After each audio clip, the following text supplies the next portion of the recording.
How you doing, YouTube? Matt Massive Beer Reviews, back with a little Fox Farm up of this piece in the form of their Rome. Yeah, this is a 5.7% alcohol by volume American Pale Ale with HBC 586 in it. Yeah, Fox Farm. What do you want me to say? They're kind of like the best brewery in the world, as far as I'm concerned. So every time I go into their beers, I expect this awesomeness, which you'd be like, of course, you like this beer, you're going to like beers they make. I think it's a little bit more than a chicken or the egg kind of thing going on here. I think I like them because their beers are so good, which might put them at a little bit of a disadvantage. You think about it, you'd be like, oh, you're a homer, you like them, you're just going to like whatever they do.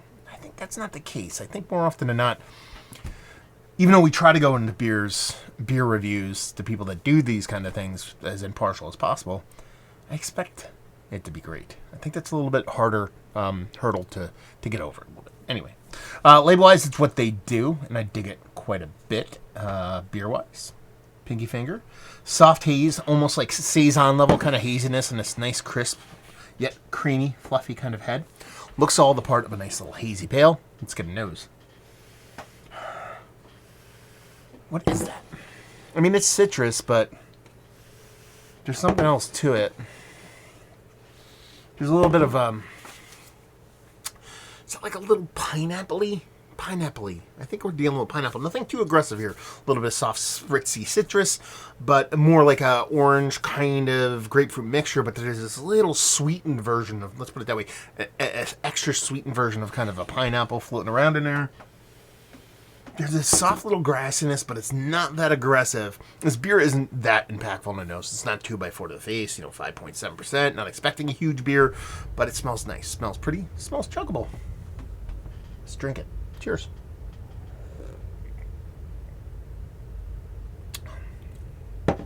Yeah, I mean, that's a really, really well done American Pale. A little bit sweeter than what I've had previously from them. But it's not a sweet beer. But for that 5.7%, it comes off not necessarily like a crystallized kind of sweetness, like a refined sugar kind of sweetness, but a little bit bigger than that softness I typically get from a lot of their hazy beers. Now, it's a low ABV pale. I might be shooting for something a little bit kind of traditionally kind of malt forward sweet, which I can dig on. That's why it's not overly sweet. It just brings a little bit kind of a malt difference to these small little hazy pales. And it's quite tasty. That thing that I thought was citrus, being pineapple, by that I mean words are hard to say. That thing that, along with the citrus, I thought was like a sweetened pineapple. That is the case, but there's a definitely tropical fruit thing. There's definitely a melon component, maybe even a little papaya melon kind of thing going on here.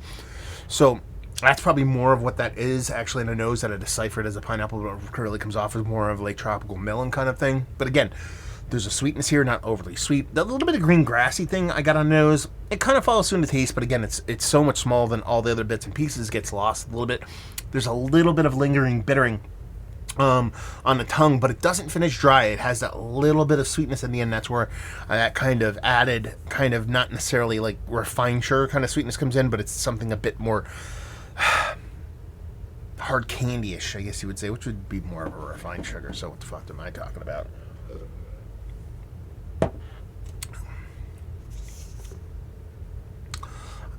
Canning on this is from August. No, not August.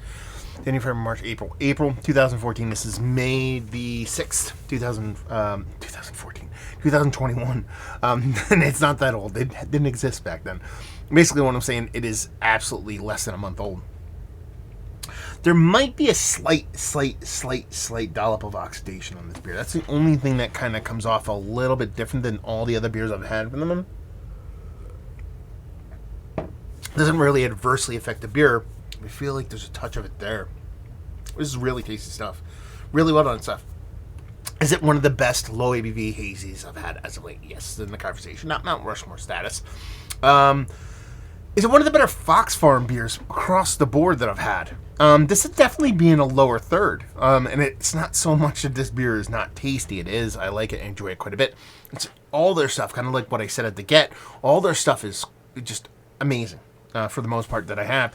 When I have something I like, it's fine, it's tasty, it's good, it's very delicious. It's better than what most people make, but they're so consistently high level. That's why it's in the bottom third. I mean, that's not a negative. In the grand scheme of things, their bottom third is most people's upper third. But I've had, and it sounds negative, it's not. I'm not trying to make it be negative, but I've had better from these guys. Yeah, it sucks to be them, huh? Value and availability on this, I have no idea.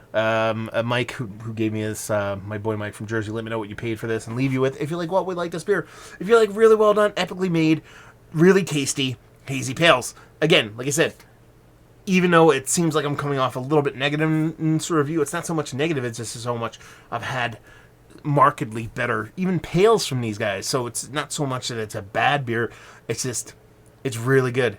They've just done amazingly good more often than not. So if you like what we like this, if you like really good hazies, there you go. Or low ABV hazies. Hopefully you guys enjoyed this herky-jerky review. Down there if you want to talk about it. Massive Beers if you want to check me out doing the social media stuff. Beer Massif if you want to check me out doing the whole podcasting thing. And hopefully you guys enjoyed the review. Hopefully I'm enjoying a little bit of Fox Farm right now. Hope we'll see you next time. Cheers.